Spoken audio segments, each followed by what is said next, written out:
Ang kwento ko sa inyo ngayon ay tungkol sa isang planeta na kung tawagin ay Planeta Pakaskas.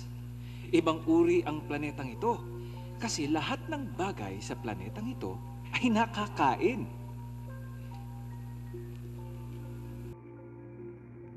Malayong malayo ang Planeta Pakaskas.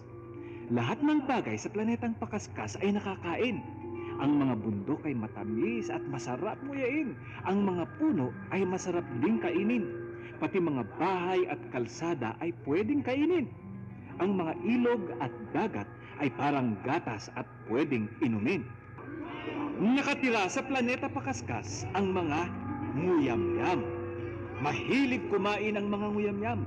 Mula umaga hanggang gabi, wala silang ginagawa kundi nguya ng nguya. Ang mga nguyamyam ay ubod ng takaw. Hindi sila nagsasawa sa pagkain. Nguya, nguya, nguya.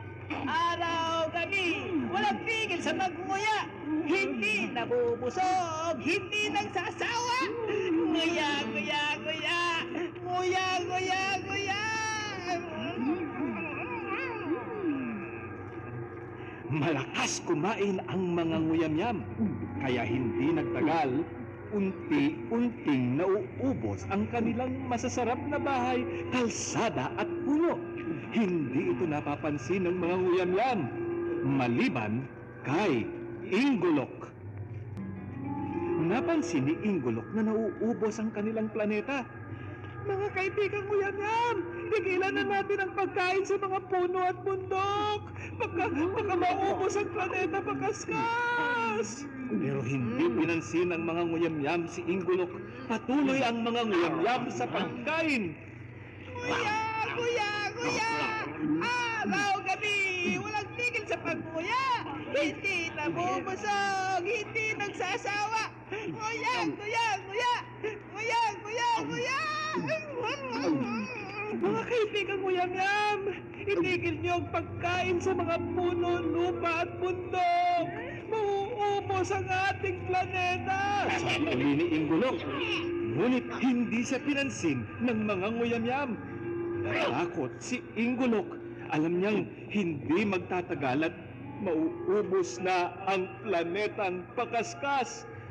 Kailangan umalis agad ako. Mauubos na ang planetang Pakaskas.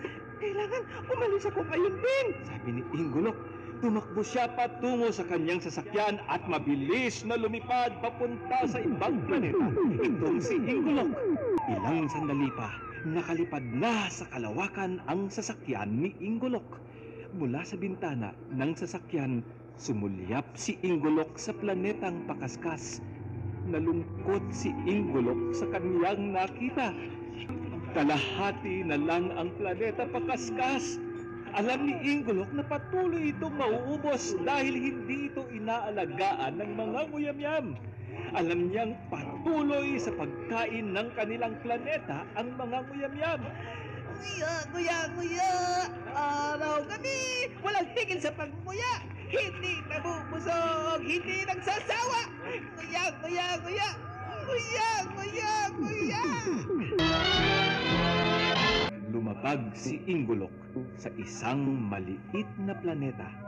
Kasyang-kasya lang siya sa bagong planeta. Mula rito, tinanaw ni Ingolok ang planeta Pakaskas. Konting-konti na lamang ang planeta Pakaskas at patuloy pa itong lumiliit.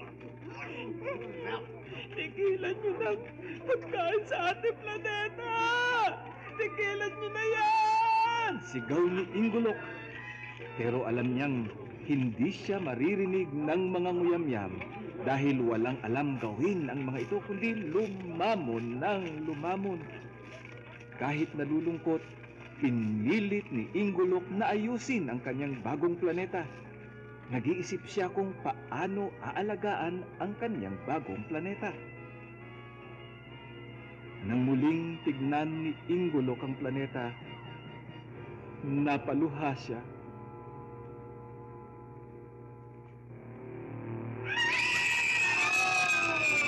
Nawala ang planeta pakaskas at nahulog ang mga nguyamyam.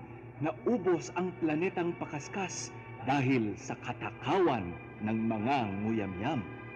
Namatay ang lahat ng nguyamyam ng planeta pakaskas. Nag-isip na mabuti si Inggolok. Ayokong mangyari sa aking bagong planeta ang nangyari sa planeta pakaskas, sabi ni Inggolok. Nagtanim si Inggolok sa kanyang bagong planeta. Yan, aalagaan kong mabuti ang planetang ito upang hindi maubos. Ito ang aking magiging bagong tahanan. At diyan nagtatapos ang ating kwento tungkol kay Inggolok at ang planetang pakaskas.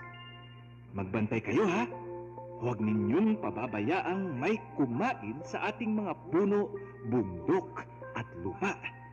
Huwag nating pababayaang maubos ang ating planeta.